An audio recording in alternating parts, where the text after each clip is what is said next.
welcome everyone. We'll get started. Glad to have you here. I'm Bart, Garrett. I'll introduce myself in a moment, but I just want to be sure you know why you're here, because punctuation matters. I actually called this seminar "Stop Planting Churches?" ?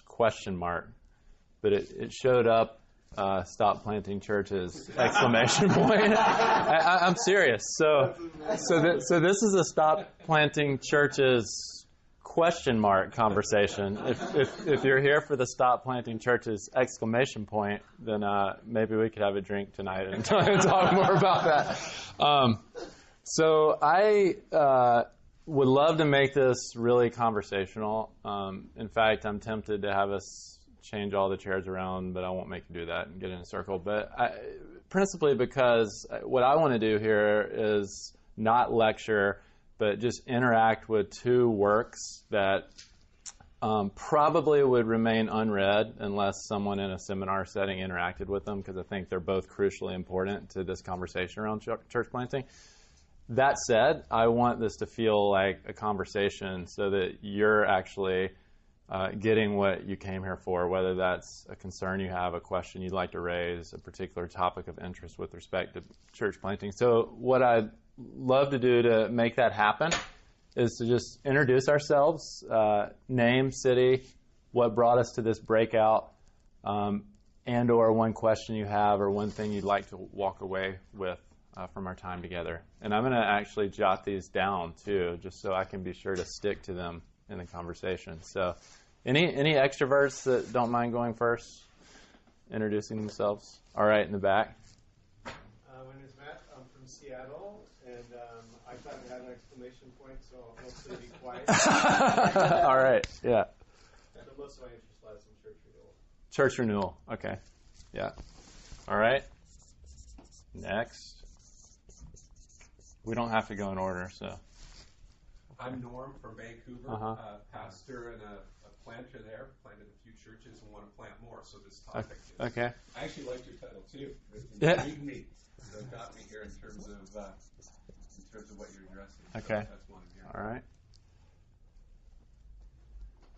Joe Yes. Riccardi Joe. from Lincoln Park, right here. Yeah. Neighborhood right here, pastor up the block, and you brought me here. I'm a fan of yours. Oh. And my good friends go to your. Should I just write my name right here? No. Anything Bart has to say, I want to learn from. Yeah, cool. All right, I won't write that down. Shane, I live in Denver, and I was attracted for the same reason. I thought you were going to talk about the fact that we should actually stop planting churches. Yeah. And I was not coming to challenge, no. But yeah, I think that the question that I'm interested in, or one question is just what Tim Keller was talking about. How does it have to change? What is it? Oh, that's good. All right. So, adjusting to post-Christian context. Yeah. Yeah, and I do, these two works that we'll dive into for a few moments will raise the question, should we be planting churches, and what might that look like? So. Yeah, I'll go. Yeah. Paul. This crew, we're from Charleston, Uh-huh. South Carolina. I guess the question would be the effectiveness of church planting in its motivation of reaching the lost versus attracting, dissatisfied or disgruntled Christians from other churches. Maybe means or measures to be honest about that. Cattle herding and sheep stealing versus gospel transformation and conversion. Yeah. Okay. Yeah. Okay.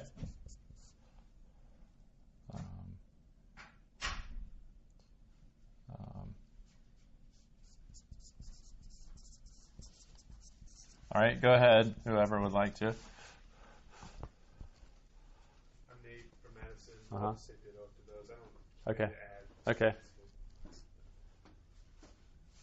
I'm a Josue. I'm from Honduras, but I have a year in Chicago working at a English speaking church, but trying to also outreach Spanish speakers. Great. One of the things that I'm thinking is who has to plant a church. Many times we think about organizations and sometimes even seminaries trying to do things, individuals, and of course churches planting other churches. Yeah. So who are sort of the planting agencies, and how are they working together? Okay.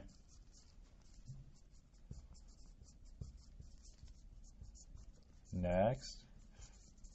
Justin Ruddy from Boston, Mass, and en route to planting a church next year. And there's sort of a lot of intuitive rationale for why a church should be planted, but I need some new voices on rationale beyond kind of the older scholar stuff that I'm familiar with.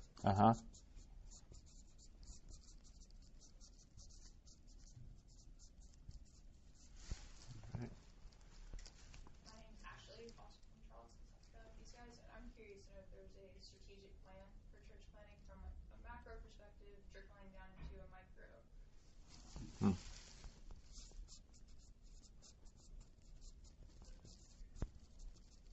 All right. What's that? City, San Francisco. Yeah. If I can add something else, one of the attractive things of the title was, if we shouldn't be planting churches, when we shouldn't be planting, so instead of that, maybe supporting other churches. Okay, yeah, okay. Yeah, I'll put that with renewal. Yeah.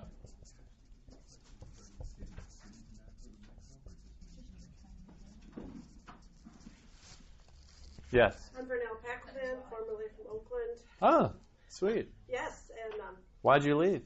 a lot of reasons, but my good friends are friends of yours, and I wanted to meet you and Oh, see what you have to say cool. about church planting. Knowing the Bay Area culture, Yeah. I'm very curious. I work at a church here. Okay. Who are your good friends, if I can? Diane Cosmith. Oh, great. Awesome. And Ken and Carol Johnson. Johnson, yeah. Wonderful. Welcome. Thank you. I'm the seminary student, and I came partly because of the connection with Will, but also interested in church planting after seminary and just wanted to learn more and more rationale, more nuts and bolts. Yeah. Okay. Do we hit everybody? I'm leaving my out. Cody from Charles. Cody, okay. Just to feel the call to church plant in the future at some point. Just trying to learn all I can. Great. Okay, so the way we should run this is, like I said, a conversation. So I hope you'll feel free to interrupt, ask questions, steer the conversation in other places. Just a little bit about my backstory before we do a little interplay between these two works. I planted Christ Church in the East Bay, first in Berkeley. We have a second location in Oakland and a third location in Lafayette, which is kind of a first inner ring suburb. We launched back in 2006, and for the last 12 years, I've had a heart for, obviously, church planting in the Bay Area. We've been able to parent 3 other churches and assist with a 4th church plant. So we're beginning to see some accelerated growth around church planting in the Bay Area, something that has really not happened. In fact, Tim Keller has said the San Francisco Bay Area is the only major metropolitan area in America that has never experienced a historic revival of any note. So that's something I pray for a lot. That said, as I have met a lot of church planters, I was one of the few 12 years ago, and now Oakland is this, recently gentrified, hip, and cool place. So now there are tons of church planters there. And everyone comes in, and we have coffee or we have lunch together, and they give me their 37-page prospectus, and they let me know that they will be bringing the gospel to Oakland for the first time. That hundreds of people will come to faith in Christ, and that this will be the start of the revival. And partly when I'm having those conversations, I'm looking for teachability and humility, because I want to say at the end of that conversation, this is the hardest thing you're ever going to do. And when your prospectus fails, like, call me in 3 years and we'll have coffee again and have a real conversation about church planting. So I say that to say I am very pro-church planting, so I'm hoping you're hearing that in this session. But I do think we need to be a bit more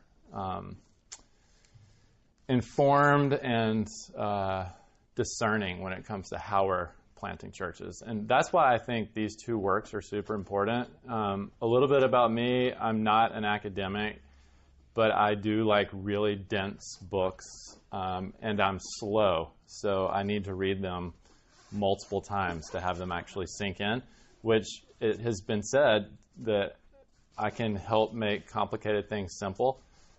That's only because I have to read things 3 or 4 times. So these two works, you may never see them, you may never read them.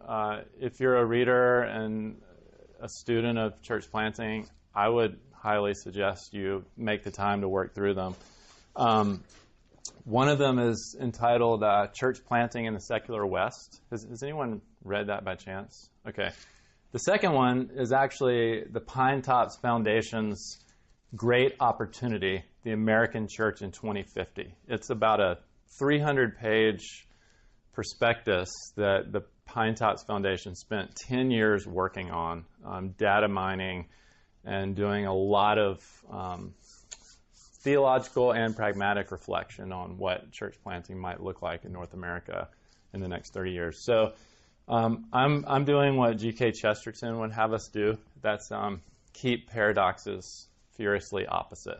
So these two things are going to be, again, an interplay with one another, but I think we'll have a lot to learn from the conversation between the two works. And by the way, I'm happy to email the slide deck if you give me your email address, too, if you don't want to take notes or whatever. I'm happy to pass it along. So here are the books, so you can see them: Church Planting in the Secular West and The Great Opportunity. What I'm going to do is take probably 10 minutes, hopefully no more than that, working through the arguments of church planting in the secular West, and then about 5 minutes looking at some of the research from this Great Opportunity. And from there, it really is a conversation. Feel free to interrupt me along the way. This is Stefan Paas, who, by the way, Dutch guy, has planted successfully a handful of churches in Holland, is connected to city. So just so you know, I'm not introducing spurious doctrines into the city-to-city conference. I think Bart and maybe even Tim Keller are on the back of this book endorsing it. So this is not like a book you read in a brown bag or anything like that. But this is what he says: If anyone asks me about my view of church planting, my answer is that I am a skeptical advocate. This sounds paradoxical, but it best describes my position as someone who is committed to church planting, yet is unable to share the complete dedication of some of his friends. This book is therefore also a kind of self-examination. I hope to make clear how someone can be a committed critic or a critical sympathizer of church planting in today's Europe. So he essentially puts forward 3 main reasons for church planting. The first is confessional doctrinal purity. The second is conversion, church growth. And the third is innovation and/or renewal. So I want to look at each. Confessional church planting. Long history of revival movements in Europe. He spends a lot of time talking about them. It's the first part of the work. He talks about how what was once territorial Christianity, often involving the nation state, got pulled apart, which actually fostered, obviously in Protestantism, a lot of church planting work. And that work was usually done because of a doctrinal issue. A church was seen as schismatic or heretical, so a church gets planted. And he cites 5 general characteristics of these types of church plants. One, as I said, there's a supposed rediscovery of some New Testament way of doing church. So spiritual gifts becomes a thing. Believers' baptism becomes a thing. Second, there is a desire for renewal. There's some sort of perceived crisis in the main line or in the larger church in your city, so something needs to happen with respect to confessional church planting. Thirdly, there's this democratizing impulse. Church planting is often seen as the empowerment of the laity. And by the way, at this point, I'm just giving you his arguments. I'm not necessarily saying they're good or bad or right or wrong. We can talk about that. Fourth reason, missionary zeal. The second coming of Jesus is considered imminent. So this is the front edge of a lot of church planting work, particularly Pentecostal and charismatic work. And then fifth, entrepreneurial reasons. Confessional church planting has often been driven by a desire to do something new and more effective. So here are kind of my missiological reflections on number one, confessional church planting. These movements often exist on the margins of the Catholic * universal church. So church planting usually is happening, again, on the fringe of a particular church or denomination. And what I mean by that is, I'm a Presbyterian, so I'll use my denominations as example. The Presbyterian Church in America tends to plant churches on the left-leaning, if I may say, progressive side of that denomination, because it's kind of a reaction to the more moderate or right-leaning side of the denomination. Secondly, confessional church planting identifies the enemy as another church or denomination rather than the absence of Christian faith. So often, even in a perspective, in a church planting prospectus in the Bay Area, which is a very secular area, I will often read in people's perspecti, can you say that? Is that a word? We're going to be the only Reformed church in this zip code or something like that, which seems a little constrained as far as vision goes, but I'm not here to judge. Thirdly, confessional church planting challenges local unity in the church by disrupting local churches and drawing members away from existing churches. This is where Stefan Paas spends a lot of his time, and I think it's something it's the best kept secret or the elephant in the room that we don't often like to talk about when it comes to church planting, but it can so often just become a redistribution of God's people. So the other two are shorter, then I'll stop. Second main reason Paas underscores for planting church: conversion, church growth. So this is interesting. Peter Wagner's teaching continues to influence our thinking around church planting. And this is Peter Wagner. If you don't know who Peter Wagner is, he kind of, would it be the 80s? I mean, sort of 80s. He kind of still is quoted as kind of the guru of church planting. He says, church planting is the best form of evangelism. Having dead babies is easier than raising the dead. Having babies is easier than raising the dead. Wow. Jeez. And the question Paas raises is this true? He suggests there's very little data supporting this assertion, and most of the data we have is unreliable because it's provided by Baptists who recount rebaptisms as conversions. And again, I mean no disrespect by rebaptism, so please hear me. I love Baptists. Again, these are Paas's arguments.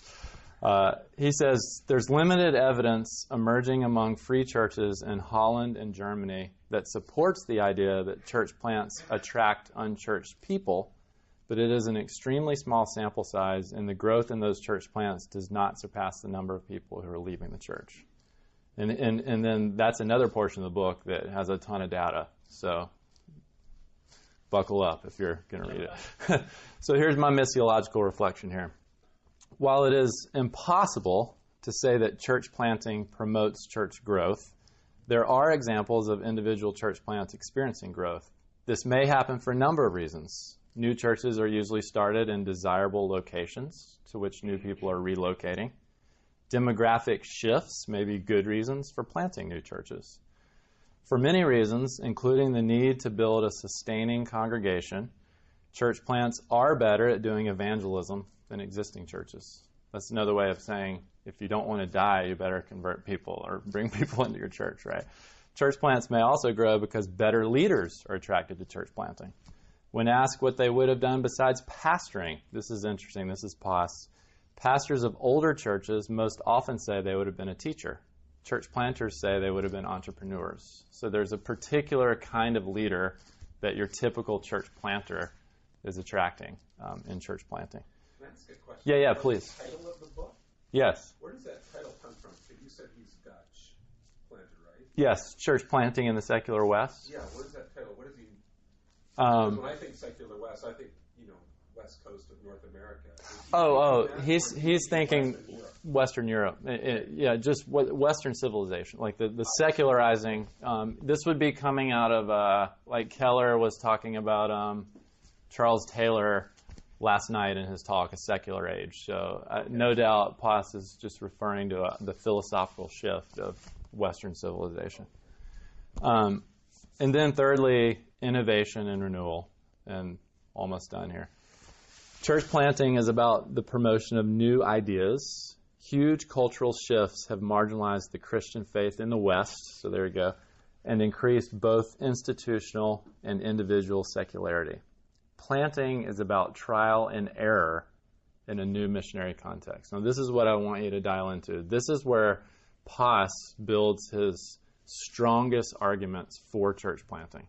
So he's suggesting number one is a terrible reason to plant churches if it's just about doctrinal or confessional purity.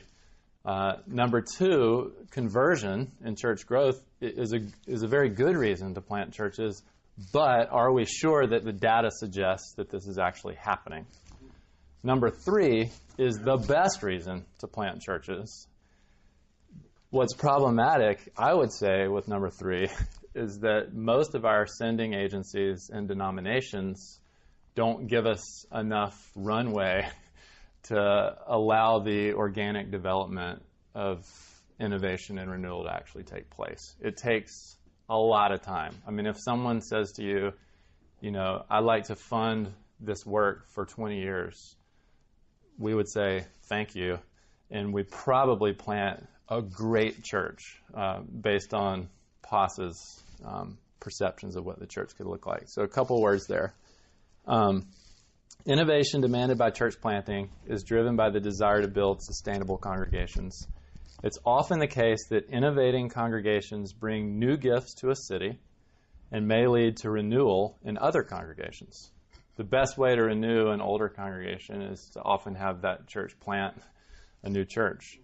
Church plants are microcosms of innovation, and this innovative impulse should be cultivated. So he talks about, and this is the end of his book, three different, very, I might say, innovative suggestions to what a church plant in any given city in the West might look like. Firstly, a free haven. So, as someone who's lived in Berkeley for 13 years, I get very excited about this. A free haven is an unregulated countercultural place of mild anarchy, committed to certain ideals like artist colonies today or monasteries throughout church history. Various sects have functioned in this role as well. Free havens bring renewal to the church by being radicals. So it was interesting. Keller didn't get to this last night. I assume he'll get to it tonight.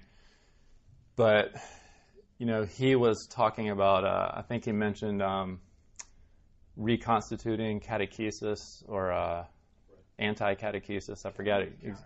Counter, thank you, catechesis. And essentially what he's going to say is the church as hermeneutic of the gospel, to talk about it as Leslie Newbegin would, is a countercultural, moral and ethical formulation. And in the secular West, we are offering our ethics, our moral, like he said last night, our freedom, which looks very different from the impoverished freedom offered in a secular age. So these free havens may be called, as some of you might be familiar with in America, the new monastic movement. New monastic orders where our people are actually through duty, making covenants with one another about how they live their lives. Second piece here is laboratory, a place of planned innovation where people from various backgrounds and different ideas come together to solve a particular problem. They are not as idealistic or homogenous as Free Havens, but are more pragmatic and collaborative. So we have a faith and work initiative in many of our churches. This is essentially making faith and work the centerpiece of the church plant. So again, imagine you're independently wealthy and you can take your time. Money doesn't matter. It's like Bernie Sanders' universe for college admittance. It's all free. Church planting is all free. This would be a moment where you might find an affinity for a particular discipline or industry or sector in your city. Gather people around it in a common cause, and through that, introduce them to Jesus and the gospel, and all of a sudden, a church is formed there. They're actually doing this in Holland, and they've had some success with it. And then thirdly and finally, incubators. Places of programmed innovation that are often sponsored by other institutions. Incubators support innovators with money, training, assessment, and feedback. Denominations and parachurch organizations often serve as incubators for innovative church planters. The best predictor of success in church planting happens when innovators are connected to incubators. So this, I think, is one reason City to City really loves this book, even though it can feel a little bit anti-church planting until you really get into it. It's the suggestion that we have to be a collaborative, consolidated community with one another in order to make this church even go in this secularized age. So here's the final summary. The church is always in need of renewal and innovation because the culture is continually shifting and the Holy Spirit is leading us into all truth. But our church planting efforts are going to be most effective when they are not done out of a spirit of rivalry and schism. This means we must work to create trust among churches so we can together foster renewal and innovation. How do we build this trust? We must do honest research before planting new churches. If you plant a church, see it as a gift to the whole community. Do not criticize other churches. Try to connect with other churches in the community. Do not recruit members from other churches. Train up leaders who embrace these values through thoughtful selection processes, good training, and proper assessment. Doing so will develop pioneers who are loyal to the church. So I'm going to stop there and let us just dive in for a few minutes. The summary of the Great Opportunity is about 1/8 as long as that. It's really about 4 slides. But let's check in for a second. How is that work striking you? This is about a 350-page book, so you got it in 14 slides. Any comments? Yeah. Did you draw most of it down from Europe, or does he come from America as well? Mostly Europe, yeah. And that's a bit intentional because he says in the introduction, hey, you guys are not far behind us, so let us innovate for you because it's coming. It's similar to what Keller said last night also. Can I ask you a personal question Sure. about kind of your church plant? Yeah. One of the points was church planting needs to be able to do trial and error to see what works and be able to evolve to take that risk. Do you have like a personal trial and error that you had to face as a church planter that really highlights kind of your experience? Yeah. That's a great question. Paul asked me a similar question at lunch yesterday. This is a uber practical, so I don't want to get too far into the practicalities, but maybe it's helpful. I would say one of the things we did really well is I reached out to the 5 churches and pastors I had heard of in Berkeley when we moved there. 3 of them responded. One of them was Mark Laberton, who's now the president of Fuller Seminary, but was at First Pres, Berkeley. And it was such a school for me. I met with each one monthly, with 2 of them for 5 years. and I felt like I sincerely wanted our church to be a gift to their church, and so that was a trial that worked well. With respect to failure, I would say we started a second location at our 1-year anniversary, and I think at that point I was pretty sure that we could just do this again. Like, we've done it once, so we have people in Oakland. It just makes sense. Move them down there, and we'll start a second site. And 3 years into that church plant, we probably had 10 come to Jesus meetings about whether or not we would shut it down. And it was basically because we never engendered ownership, and we never acknowledged how much people were grieving over lost relationship. They were leaving their friends. For me, it was like, oh, well, this is your neighborhood. Why would we not put a church there? So it was a real life's lesson for me as a leader of, what does it mean to be a good listener in the process? Is that helpful? Yes, no, thank you so much. I really appreciate it. Yeah, 2 examples. There are plenty more. We failed at several things. Yeah. Would you have any practical examples of how a church plant, in your estimation, is a gift to the other churches? Because I can see them meeting with you. That's a nice gift to you. Yes. How are you a gift back? Yeah.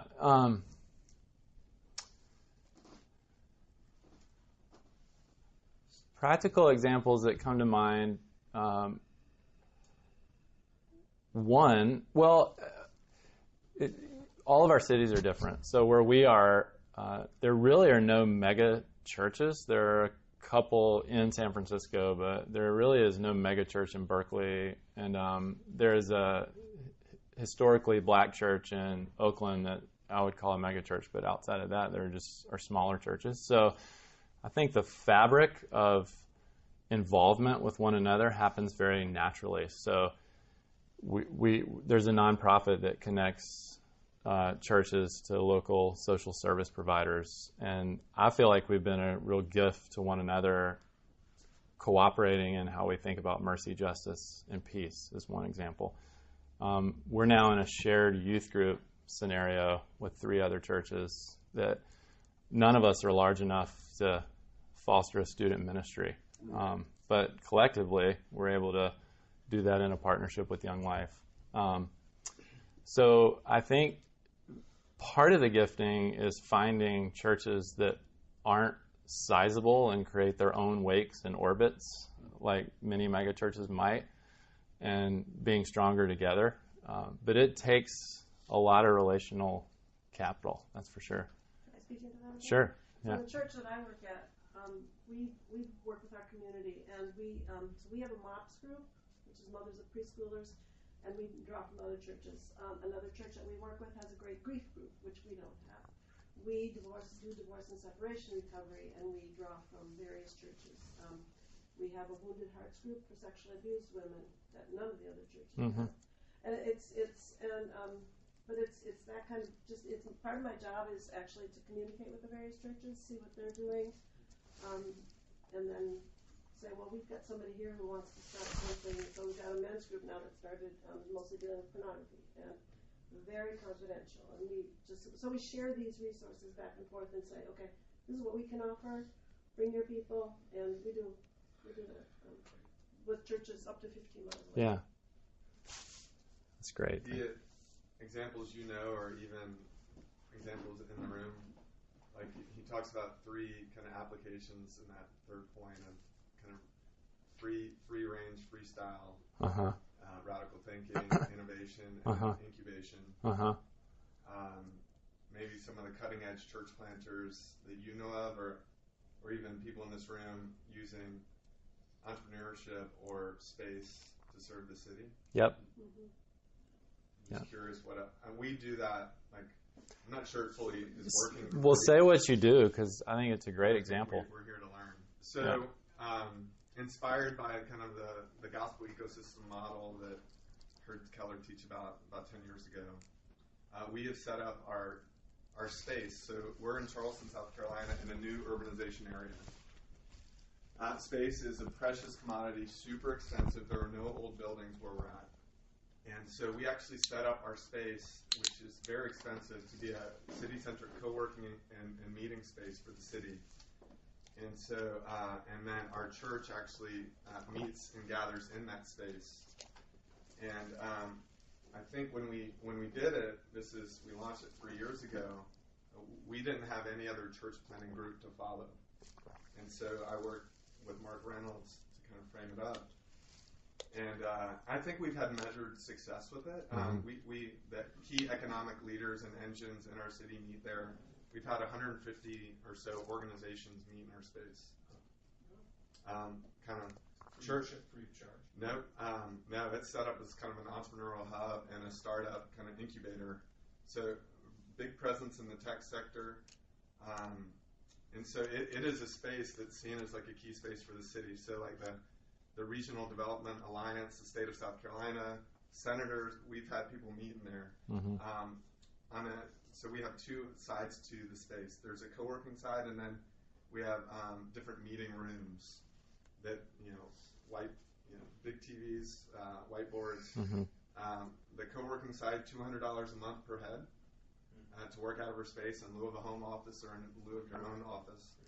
And then the conference rooms and meeting space, they range from $50 an hour to a couple $1,000 for the day. And so we've had like the big kind of market leaders, if you will, rent out our space. And the space obviously is motivated by our faith, but it's motivated by Jeremiah 29, seek the peace and prosperity of the city. We're neutral in our language as to that motivation. And then when people find out that we're actually, inspired by the old monastical missionary movement, that's what launched it. So anyway, I think we've done pretty well. Yeah. I'm just curious. I want to learn. I think we want to learn of other people and places that are doing maybe like-minded works of using space beyond just different. Anyway, using space to serve the city. Does that make sense? My brother runs the camp house in Chattanooga. I know he's also kind of seen as a lead incubator for that as well. But any other? Yeah, we do a lot with our space too that way. In terms of rental, we have it right downtown Vancouver, so we'll, the Vancouver Film Festival is in our space, and graduations or meetings and such. But not as purposeful. It's more people coming to us and they just know it's a space they can rent and use. But I like, you're just more purposeful. We're more reactionary than proactive in it. So so you're at a different level. But our space gets used a lot that way too. The challenge is, interest. We're running 2 DBAs under one nonprofit doing business ads. The church and the space, they don't necessarily, they're not integrated enough actually, which is interesting because on one hand our staff and leadership oversees and runs the space, but the church, we're so intentional about honoring those that are coming in that we're not actively trying to convert. We're trying to serve. Yeah. But the ownership on the church side is actually lacking, ironically, from the lay side. And they, anyway. But why are you doing this? Why are we involved in this sort of thing? Is that, or just the funny thing, we win the hearts of non-believers even when they find out we're believers. They're like, this is brilliant, and why aren't more churches opening up their space in similar ways? It's actually the more church people are like, how is this, living out the Great Commission? Right. Yeah. And so it actually requires us to look at kind of creating culture in the macro narratives in Scripture of what it means to have dominion and this and that and to serve the city. Are you in a traditional church building? No, we're in a commercial building that we've renovated. Right. In the back, and then So, the word incubator is a great picture. So maybe give me 3 traits of an incubator, because if I were to look at the ministry that I lead, we want to be an incubator for renewal, for churches, for presbyteries or presbyterian-like structures, for pastors. So what are some traits that you've seen, he talks about the importance of incubators for planting. Yeah. Well, give me some traits to work with that I can think of. The three that immediately come to mind, forgive me for being a preacher who alliterates, but it's content, cohort, and community. So a successful incubator has good, sound content, but the learning model, the adult learning model, is not coaching-based, which is 1-to-1 or 1-to-5, but it's cohort learning. So you're bringing in practitioners around whatever that thing is. If it's church planting, great. And then the community, the successful incubators have thick communal ties that bring them from meeting to meeting. I think that's the first thing I would start with. We run two different incubators. One is a church planting incubator. The other is a Haas Business School entrepreneurial incubator. And those are the three things that we're trying to really build our structure around. I don't usually have like three things that come to mind. So that was almost like a softball. Yeah, right. Did you get your check? Did I? Shane, yours. Yeah, I think the first, I've not interacted with this book, but I had this like internal tension, and it seemed like, see if I can verbalize this, the innovation, it's almost like I get the picture of a dog chasing its tail, because if you're not careful, church planting breaks down the traditions of maybe the churches that have been there, or what people have been doing, or is sending the wrong message. Yeah. And you gave one example of just when you go to a place that you really take a lot of time to, honor that, get to know that, understand your niche, see how you can serve the other churches. But are there other examples of? I mean, examples of how how can you be innovative, not just in relating to the culture and the people that live there, but in relating to the church. I think it's a great question. I mean, I kind of throw it out to our whole group here. I have a couple more things I want to say, but nothing is jumping out. Does anything jump out? I think I almost feel like the innovation, like I'm watching our time, and I know we only have 15 minutes, but I kind of have like a partition forming in my head. One of the sides is organic, and the other is organizational. On the organic relational side, I think the innovation is actually including other churches in your discernment from day one. I mean, Crucial Conversations is a really great book. Some of you are familiar with it, and they define crucial conversations as the stakes are high, emotions run deep, and opinions vary. So anytime you find yourself in a conversation involving high stakes, deep emotions, and varying opinions, it's a crucial conversation. And I think we have to organically help pastors and planters have those conversations. One way you probably know John Smed from Vancouver. I mean, one way that's been incorporated a little bit with what we're doing is we have a church planters group that essentially affirms the Apostles' Creed, and we get together and pray through the Lord's Prayer. So we are demonstrating something in how we're gathering. And what we're demonstrating is we're not about doctrinal purity and confessional purity as the chief impetus for why we're planting our churches. Right. If we can agree on the essentials of the creed and we can pray through the Lord's Prayer together, that's a great starting point. Right. So that's like one side of my thinking. On the organizational side, I think part of the innovation, like Keller mentioned last night, there were like 17 different lists, so all the lists are confusing my head.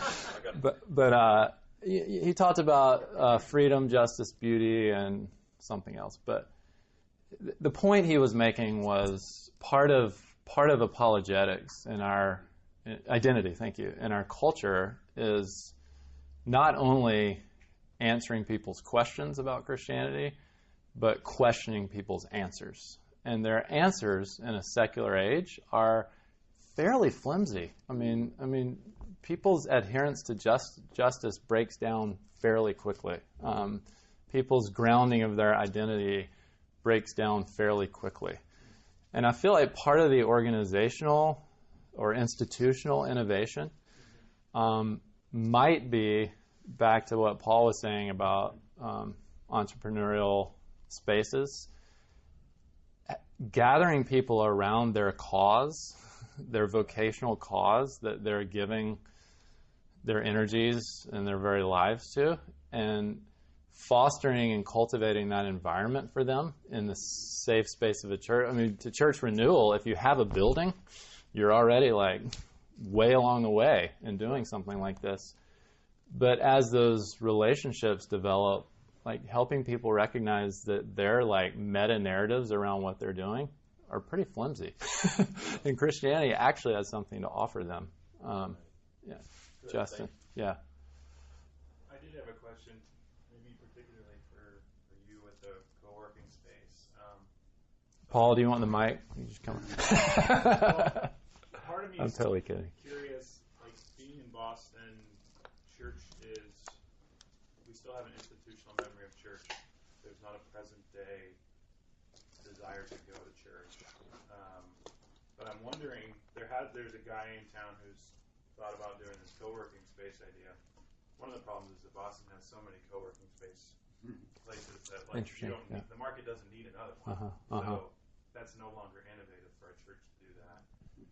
And there's a planter who came from California, and he's starting a chain of coffee houses throughout the city, which is so. But I'm saying it's tied to like the market, so it's tied to the culture needing to purchase the services that you're providing, which means that you're a vendor, which means that as soon as you're unable to provide, what's needed, or if someone provides it better, the relationships are all dependent on the market. Yeah. So I'm wondering, given the transactional nature of relationships, if innovation really should come in the market sphere, or if there are is there a way for us to do community and to do mission that's doesn't have to use that pathway?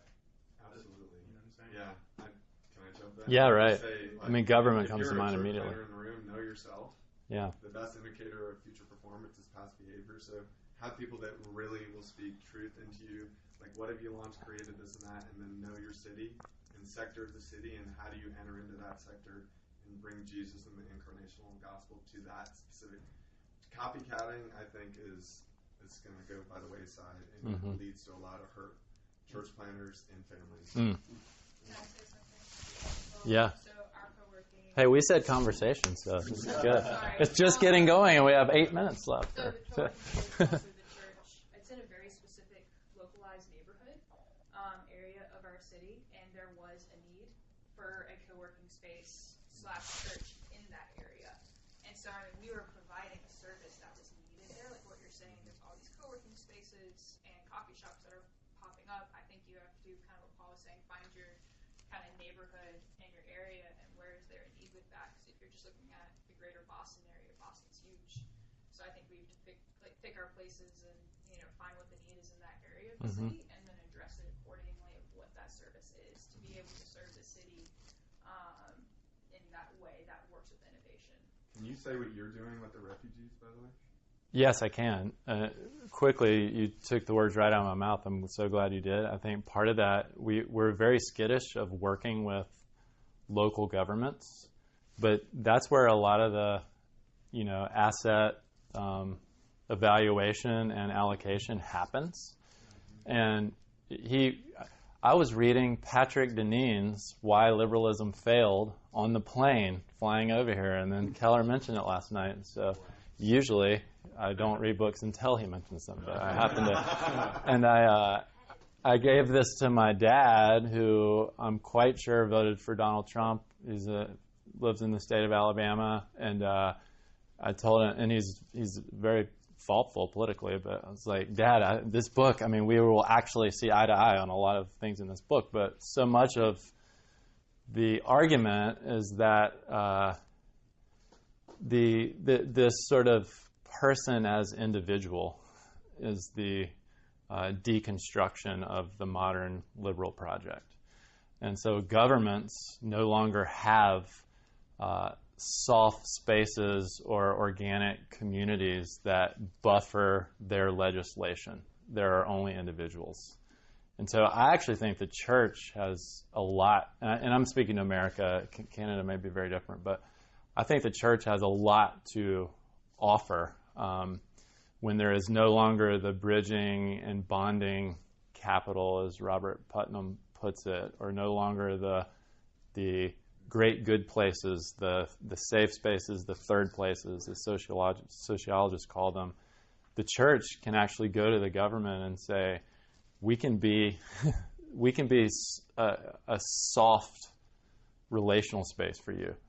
So we've done this, to Paul's point, with we have a organization in Oakland that is connected to the city government there, because Oakland is one of the top 10 cities in the country as far as receiving for asylum refugees. And so when some of the federal orders came down, the government came to us via this agency and said, can your church help with this? And so we have 2 action committees, common cause teams, that are there and mobilized whenever a refugee comes in, needs a place to stay, needs a grocery list, needs clothing. And it's been awesome. I mean, I've had nothing to do with it, which is why it's running so well. But, it was like responding to a government need, which is crazy. That conversation?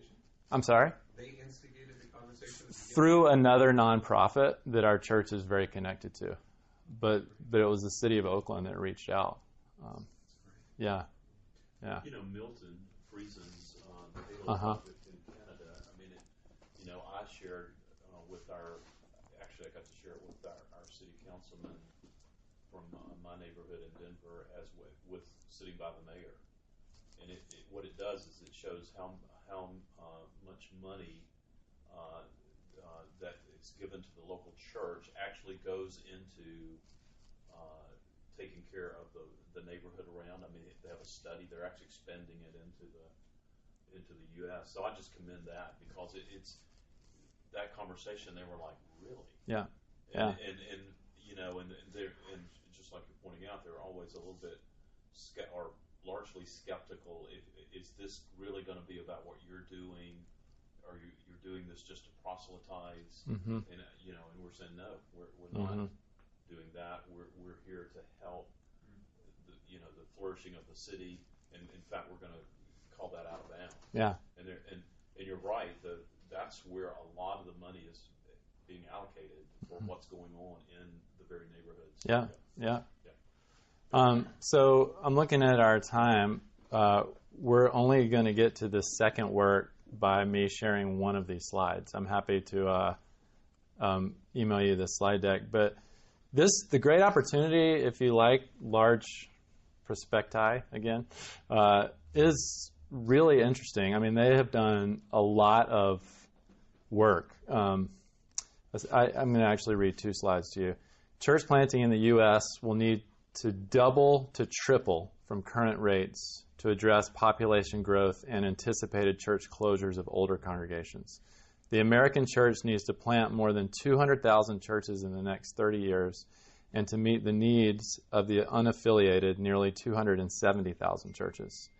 In addition, there is a dramatic need to invest specifically in planting in emerging urban cities with those who have left the church. I'm going to take us to this slide. Digging a little deeper in their second chapter, 4,000 new Protestant churches are planted every year in America. 3,700 close. So you have a net gain of 300. The rate must be doubled, they say, to 8,000 per year in order to account for accelerated church closures and population growth, and to stem the rising tide of the unaffiliated. Now, this is it. This is last slide. Here's my assessment of this really large white paper. There are very many compelling reasons to plant churches, and I am pro-church planting. This paper doesn't fully account for the evangelistic zeal of the Catholic Church. There's much going on, particularly with recent waves of immigration. Secondly, it doesn't fully account for church revitalization or renewal. We have churches sitting on institutions and assets, and we should be spending as much of our time in that effort, I think, as in church planting. And then lastly, it doesn't fully account for the secularizing post-Christian realities of the unaffiliated. Did you notice in that last slide it just said, in order to reach the unaffiliated? But I think that's a Christendom assumption that the unaffiliated, it's what Keller was saying again last night, have some concept for God and morality and sin and things like that. The byproduct of this notion is that planters will continue to be bludgeoned by unrealistic assumptions for growth, which I see, like I'm coaching a church planter in Burlingame, just south of San Francisco. He's been going for a year and a half. They have 60 people worshiping there. Stadia was the organization that planted them, and he feels like a failure. And I'm like, what are you doing? Like this, you've actually baptized people, and your church is moving towards sustainability. Like this is a new era. Your church is not going to be huge. Whatever your sending agency tells you, take heart. So last thing I'll say, and I'm not going to overwhelm you with that, but with any group of people, particularly my elders, I have found that framing conversations around fears and hopes is crucial, because those are the channel markers that help us feel safe in difficult conversations. So as you're thinking about church planting, church renewal, what this looks like in a secularizing context, with your church, with your agency, with church planters, I think you have to help people get all of their fears out on the table and all of their hopes out on the table. And that will really help these conversations go well. We need to be, as pastors, willing to say, I'm afraid you're planting a mile down the street from me, and you're just doing what we're doing 10 years later, and you're 10 years younger than me, and your worship band is hipper than mine, and I'm concerned. So let's talk about that. I think you need to get your hope out on the table. What would it look like if we had a non-denominational or trans-denominational incubator for church planters that really did narrow in on the essentials and could collaborate, because doctrinal purity wasn't the essence of what it is we're doing, things like that. So I wish we had more time, but it's 11:30. Great to have you here. You give me your email, I'll send you the slide deck. Thank you.